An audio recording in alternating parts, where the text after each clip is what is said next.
You want to support Roland Martin Unfiltered? Be sure to join our Bring the Funk fan club. Every dollar that you give to us supports our daily digital show. There's only one daily digital show out here that keeps it black and keep it real as Roland Martin Unfiltered. Support the Roland Martin Unfiltered daily digital show by going to RolandMartinUnfiltered.com.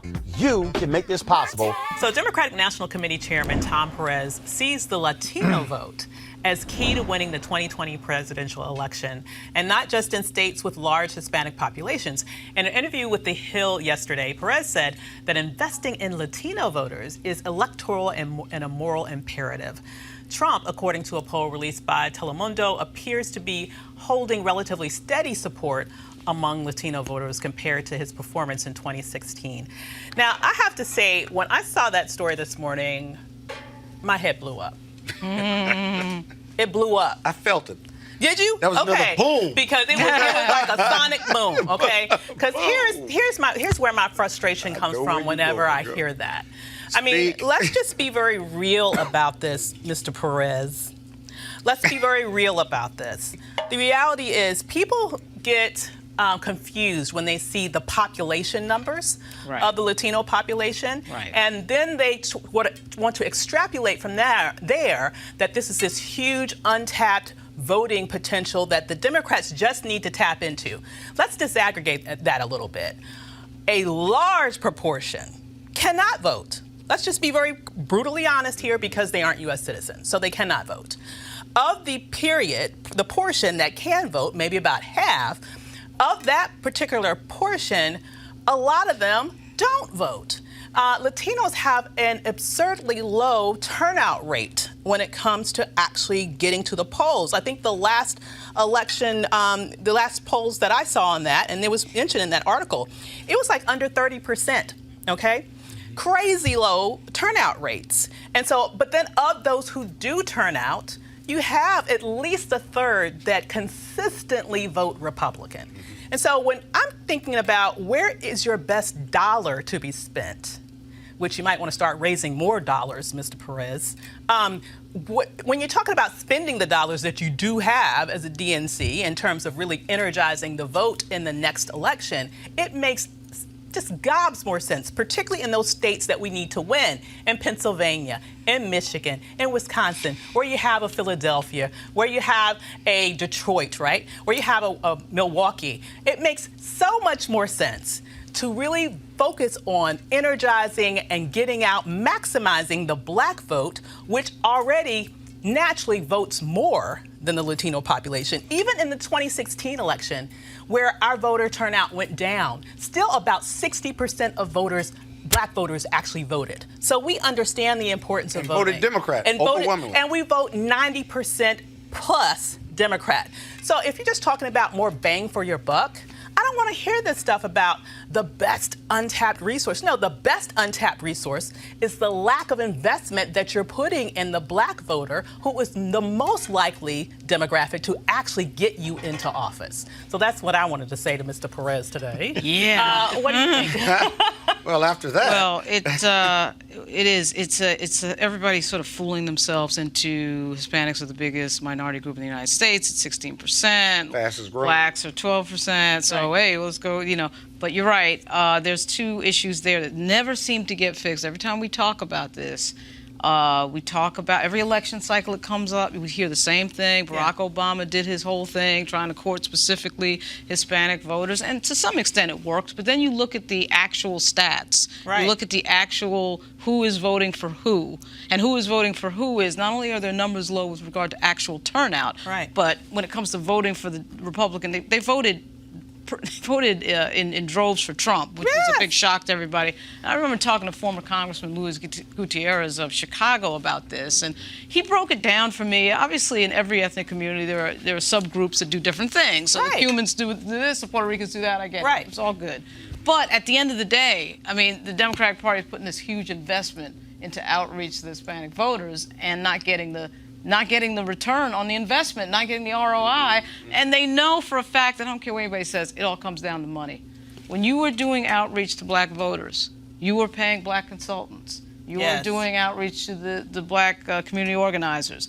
You're going to the churches. You're going to the people who we have a few consultants in Virginia where they are specializing in doing outreach to black churches, and seeing who can, do that outreach correctly. That means you're paying those consultants and you're paying those people. That money's getting funneled into that. I don't care what anybody says. The Democratic Party has a problem if they use black consultants. Using black consultants. They use black consultants. And that is the reason why they do not center black voters, because it forces them to center black consultants. That's what I think it is. You guys talk to me about what you think it is. 3 years ago, they sent white consultants into the black community. What they do is they pay white consultants, and the white consultants subcontract to black consultants a pittance compared to what they actually get paid for the black consultants to do all the work. So, Doc, I'm going to take a small exception. I read the piece on that interview. From a leadership having led a state party before, I read it a little differently. He was asked about the Latino vote and how important it was.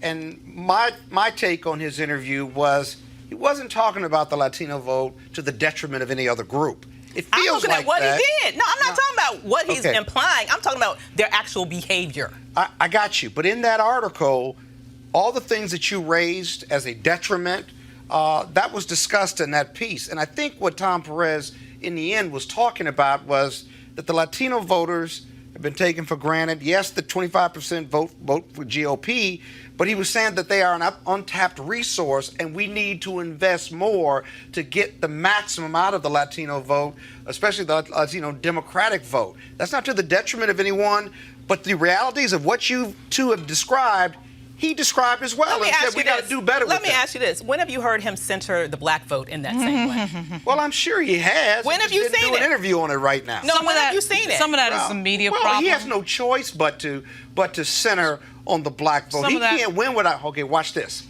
He can't win without the black vote. Can he win without the Latino vote, given those challenges?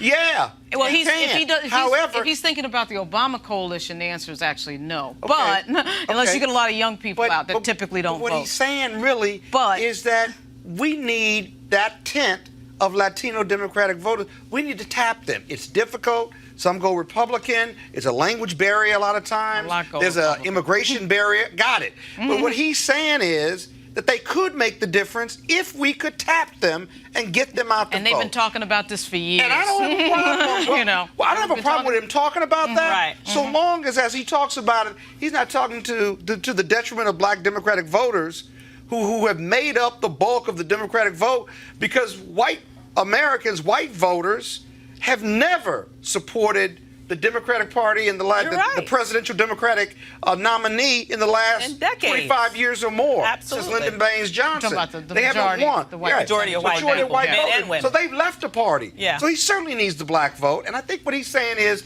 we could be even stronger if we tap into the Latino Democratic voter. That's what my reading was that was his priority. But your thoughts on it, Mike?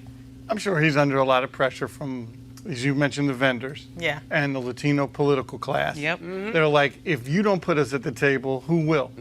And they know the numbers. Obviously, you said it was 16% on what the Latino population is? Voted for Trump. I think 25%. I'm sorry. In terms of total turnout? Latino population. 16% of the population. All right, so then you whittle that down to how many can vote. So let's say it's 8%. And then of that 8%, you got to whittle that down to what? 5%. Right. Most likely voters. Or most likely voters. So obviously it's a small number, but the pressure he's probably getting is if you don't put us at the table and help create these vendors that were trained and understand how the politics system works and how the party apparatus works, because if that's the pressure he's under from his folks, right, and no dissimilar to what my father kind of pressure he was under. However, he knew how to do it on his own. Right. He didn't need to feel the pressure. He knew he was going to do that. Right. And I'm not suggesting Chairman Perez wasn't going to do the same thing. Right. And that's the challenge. You have, like, if there's a labor chair, I don't want to make it about race. If there's a labor chair, labor is going to say we need more seats at the table because you're one of us. That's right. It's just the kind of politics. Some of this dynamic. too is the money piece in terms of not so much Latino voters, but in politics where you get because this to me sort of reminds me of what happens with white women in terms of their coalition. They sit up there and vote 51% for Trump. and then all of their issues are prioritized. So 53%. NARAL, you know, Worse. all this, we're always hearing about NARAL and all these groups. Okay, fine. And then they vote 51%. It's like, but we're constantly talking about their issues. And then when you look at, you know, who supports you, who gets you over the line in so many states, who wins that election for that U.S. senator, it ends up being African Americans, you know. And so it amazes me. But some of this, too, to your point, is that there is this big media organization asking him that question, right? Putting that pressure on.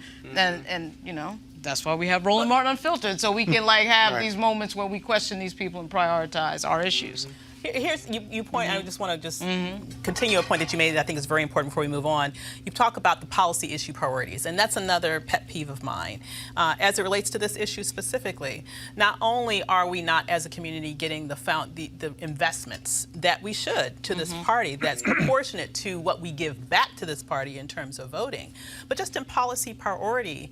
You know, it's been very frustrating to me to watch all of the debates that we've had thus far. Now, this also, I think, has a lot to do with there is a media infrastructure in the Latino community. And I'm not going to begrudge them that. I think that's wonderful. But there's always like a Telemundo voter, journalist there who's asking questions that center the needs of the Latino community. I probably could count on one hand the number of questions that were asked or issues that were brought up in those debates that specifically deal with black issues. And then beyond the debates, when you just look at the degree to which this party seems to be all out and very vocal on raising issues that are critical and important to that constituency, I do not see anywhere near the level of passion it's the around media, those specific issues that deal with their main bread and butter group that brought them there, and that would be us. It's media and it's money. I mean, one of the biggest examples of this money is LGBT issues. Oh, yeah. So you have a 10% of the population that their stuff is always on at the front of the table. That's because they have that money piece there. They get the priority. They get their issues on the table because they know, and also they just know how to play politics really well. Right. And they're vocal, frankly, very vocal. African American groups. They make you. Yeah, they make African American you do what they groups, want them to do. We always want to do this dance of, oh, our tax status is going to be messed up if we get involved in Lord, politics. yeah. We've got the NAACP and NUL that, oh, we're worried about this donor being pissed off. So a lot of this is our groups not being vocal, like these other groups tend to be very vocal. Not raising money. We need to get out of these the other C4 groups are prison. smaller And then not demanding change. Right. Yeah. That's we right. stayed at the inauguration for Obama. That's right. And never left the inauguration. That's right. You want a president to do something? That's right. You make that president You do it. got Black, that white, right. yellow, brown. You got that right. And another thing. No, you can't. Run along. All right, folks, back to that Roland Martin Unfiltered video in just one moment.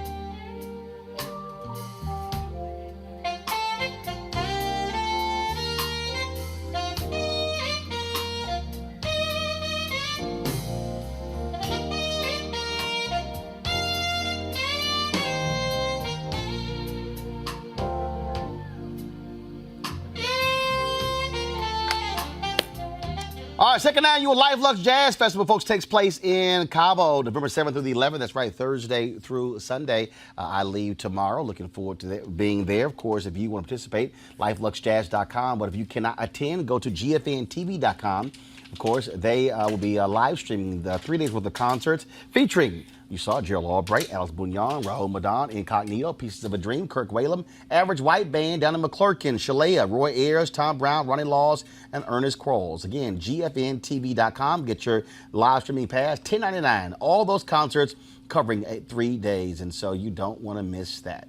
And of course, I'll be broadcasting from Cabo on Thursday and Friday, so looking forward to that. Now back to your Roland Martin Unfiltered video.